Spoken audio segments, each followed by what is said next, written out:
after last week's historic presidential debate and the U.S. presidential elections a little more than 4 months away, much of the world's focus has turned towards two individuals, Joe Biden and Donald Trump.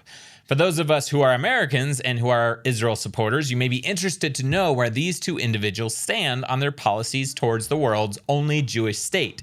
Today, we're going to take a look at both of these U.S. presidents' records when it comes to support for Israel, including their past, recent terms while in office, and what we can expect from the man who will occupy the White House in January 2025. You may be surprised at some of the details you're about to hear.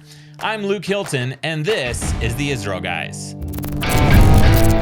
Welcome to the Israel Guys, where we believe that in a world of false narratives and propaganda spinning left-wing media tales, you should be directly connected to the only Jewish nation in the world. Guys, happy to have you on board today. Go ahead and hit that subscribe button. We're going to look at President Joe Biden and President Donald Trump's positions and policies towards the state of Israel, because as you guys know, U.S. presidential elections are coming up in just a little over 4 months. It's a very hot topic after last week's historic and some say devastating debate for Joe Biden, but we'll leave that to the critics.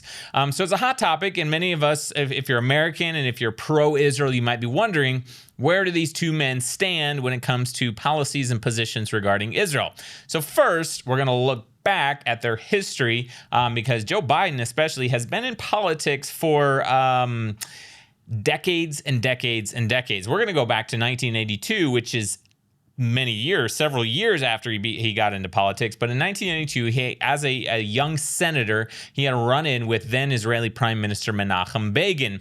Joe Biden was giving Menachem Begin a hard time, threatening to withhold military aid from Israel as Israel was in the first Lebanon war. Interestingly enough, Israel's now almost in their third war with Lebanon right now. And what has Joe Biden been doing? Withholding military shipments from Israel. So 42 years ago, he was threatening Prime Minister Menachem Begin with withholding military shipments to Israel.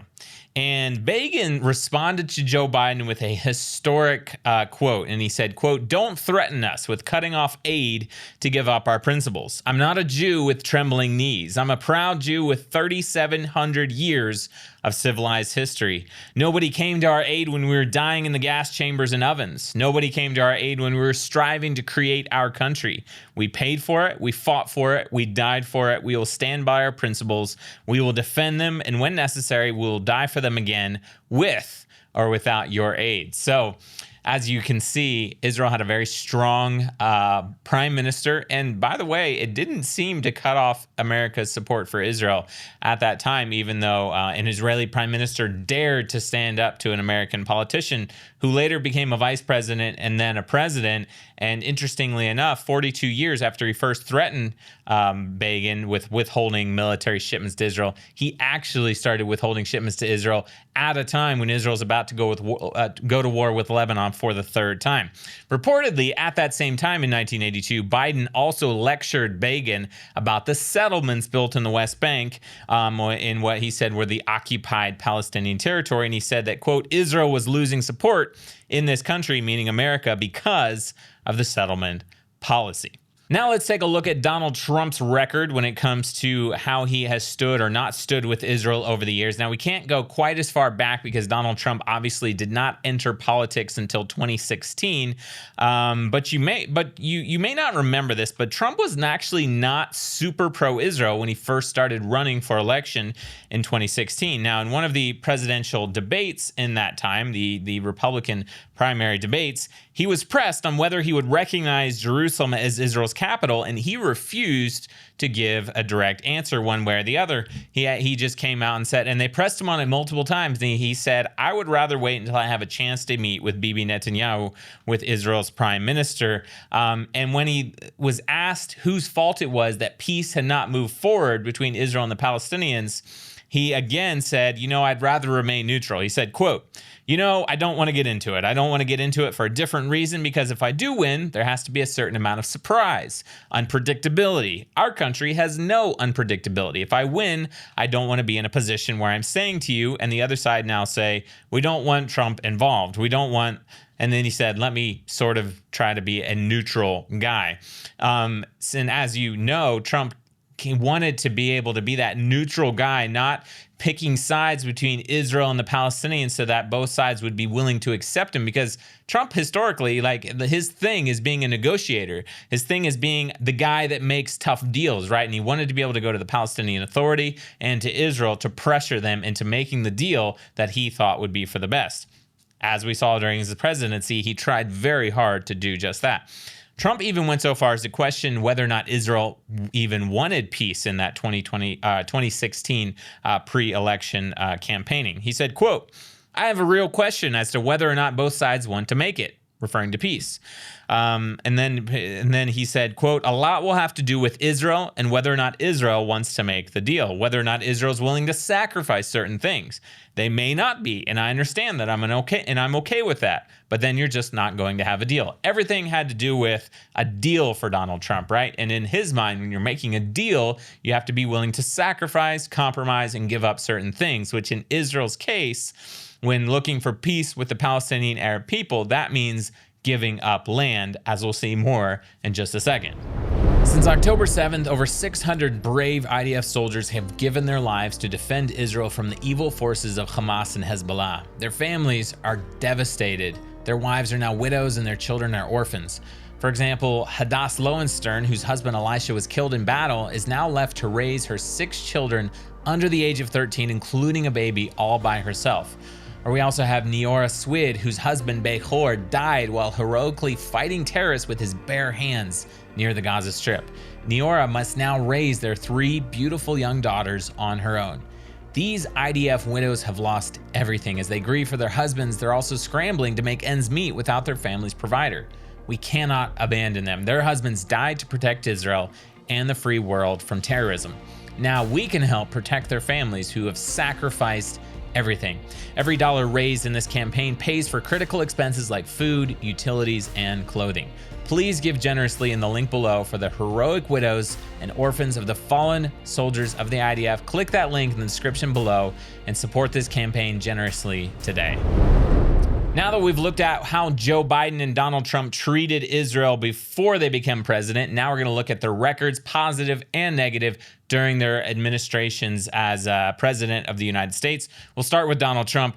On the positive side, when he became president, his very first travels outside the United States, he stopped in Israel, signifying that Israel was very important and that Israel was a very important ally to America. He was also the first president to recognize Jerusalem as Israel's historic and sovereign capital. He moved the U.S. Embassy from Tel Aviv to Jerusalem, which was just historic because that had been passed into law that the embassy was supposed to be moved decades before, and Donald Trump was the only president that had the courage and the boldness to actually do it. Donald Trump recognized the Golan Heights as sovereign Israeli territory, which was just incredible. The first sitting U.S. president to pray at the Western Wall in Jerusalem, because you guys might not know this, but the old city, including the Western Wall, actually sit inside that pre-1967 boundary line, which so much of the world wants to give to the Palestinians to create a Palestinian state. Many people don't know that could actually include the Western Wall. And so many people thought, and many politicians thought it was too political to go to the Western Wall. Not Donald Trump. He went straight there and he prayed at the wall. Trump administration also facilitated the signing of the Abraham Accords, paving the way for peace with several Arab countries. Their next goal was to create normalizing relations between Israel and Saudi Arabia. That has not happened yet. I would assume that's one of the goals for President Trump if he gets reelected again this November. And lastly, under the Trump administration, the U.S. State Department declared that the settlements in Judea and Samaria were not illegal per se, which is just absolutely historic because many people consider the settlements in Judea and Samaria to be illegal under international law. Historically, that's been the position of the United States and the State Department as well. Now, we have to talk about the cons under the Trump administration, whether you guys like it or not, because he did announce the deal of the century, ironically, a couple days before COVID became like a worldwide global pandemic, right? And while it looked really good and it was totally different than all the other peace plans from all the other presidents before him, the deal of the century still called for Israel to give up large swaths of territory in Judea and Samaria, not only to give them up, but to give them over to Israel's enemies, meaning the Palestinian Authority, which is a fancy terrorist organization. And we know that would have been suicide for Israel, because where I'm sitting right now, the studio on the Mount of Blessing, is just a couple hundred meters from where that line would have been drawn. Where I'm sitting would probably have been considered part of sovereign Israeli territory under the deal of the century, but a couple hundred yards from me would have been given over to the Palestinian Arabs and created into a Palestinian state, essentially fencing the Jewish people into a kind of ghetto, or what they called an enclave, which would have been absolute suicide for the Jewish nation.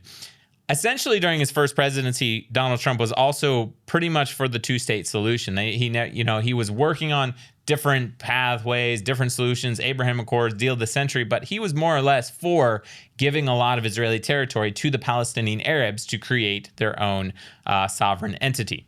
Now, we got to look at Joe Biden's record during the last couple of years. When we look at the positive side, we're going to mostly look at since October 7th, when Hamas committed a historic and brutal massacre against the Jewish nation.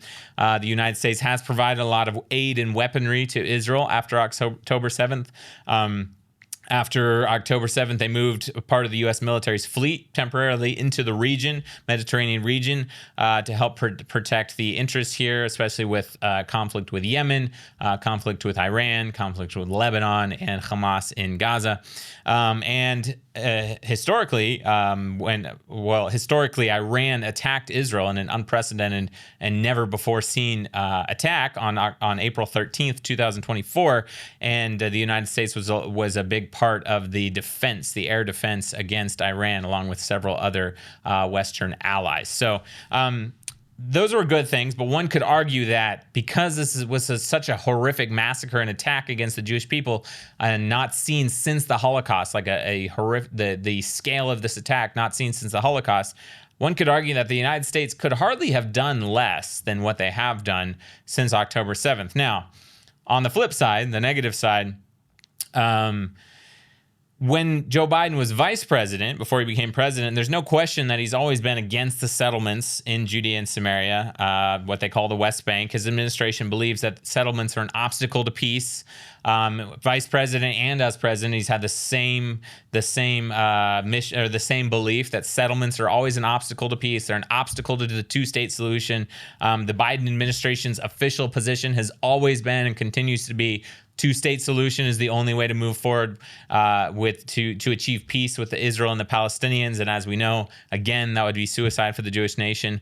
And most recently, the Biden administration has withheld critical weapons shipments to Israel, including very precise weaponry and precise bombs that Israel needed in the war against Hamas. And they've threatened Israel, if you do this in Gaza, we'll withhold shipments. Or if you don't listen to me here, it's like a child saying, if you do this, if you cross this red line, we'll withhold this, we'll do that.